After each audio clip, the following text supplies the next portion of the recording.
Muhammad, nama seorang lelaki agung yang kami beriman kepadanya sepenuhnya jiwa dan raga. Meskipun kami tidak pernah bertemu dengannya, petunjuknya membawa kita ke syurga, ajarannya menjanjikan dunia sejahtera.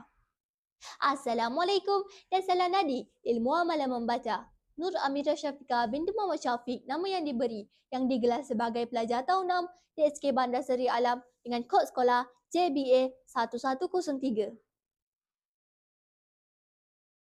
Saya telah dilantik sebagai pengawas sekolah dan saya juga aktif dalam bidang kurikulum. Saya telah dianugerahkan tokoh nilam peringkat sekolah pada tahun 2025.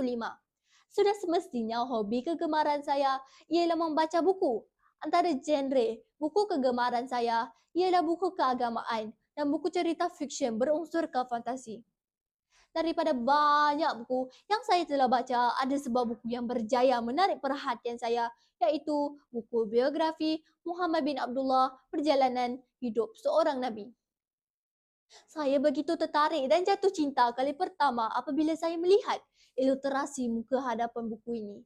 Walaupun buku ini bersaiz sederhana, tetapi sangatlah lengkap dengan perjalanan hidup Muhammad bin Abdullah sebagai Nabi utusan terakhir. Bab kata pepatah, tak kenal maka tak cinta. Mari kita berkenalan serba sedikit tentang buku ini. Buku ini telah ditulis oleh Zulkifli Muhammad Yusof dan Nur Naimah Abdul Rahman. Buku ini merupakan terbitan 2011 oleh syarikat PTS Islamika Sendirian Berhad. Buku ini terdapat 14 bab dengan 480 muka surat.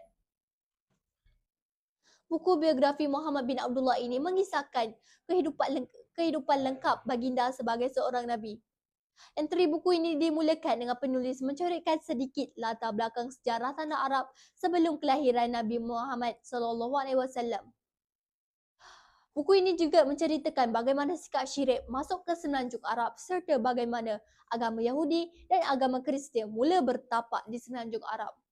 Saya rasa begitu teruja kerana dapat mengetahui serba sedikit tentang sejarah tanah Arab. Buku ini juga mengupas kehidupan Muhammad bin Abdullah sebelum kenabiannya. Para pembaca dapat mengetahui dengan lebih dalam kehidupan peribadi Rasulullah seperti ibu susuan serta bagaimana sikap suka berniaga menjodohkan baginda dengan Siti Khadijah.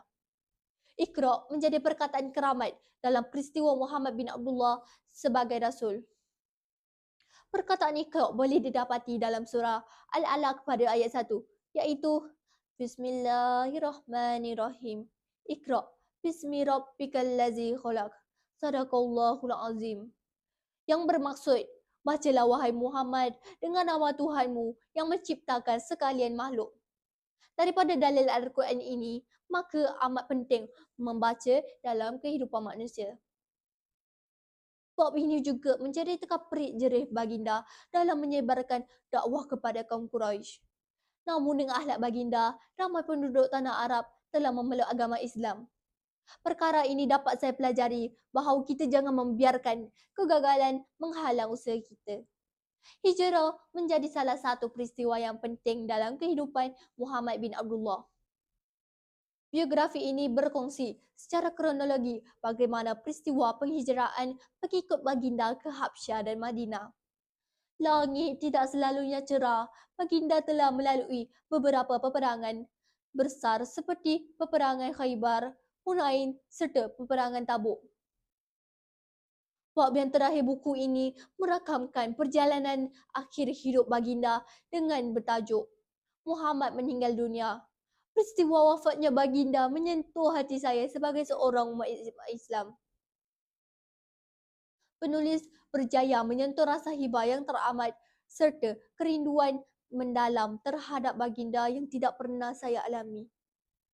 Kawan-kawan, terdapat banyak sekali pengajaran yang saya perolehi sepanjang pembacaan buku bertajuk Biografi Muhammad bin Abdullah ini.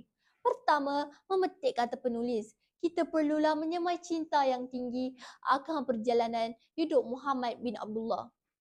Kedua, kita hendaklah menghayati amalan hidup Muhammad bin Abdullah seperti adab-adab dan akhlak. Tidak lupa juga perkataan kerahmat wahyu Nabi Muhammad SAW, Iqra, bersesuaian dengan aktiviti nilam yang saya lakukan sepanjang sesi persekolahan. Sebelum saya akhiri hujahan saya, mari kita berselawat bersama. Allahumma salli ala Sayyidina Muhammad wa ala alihi wa ashabihi ajma'in ajma'in. Sekian, terima kasih.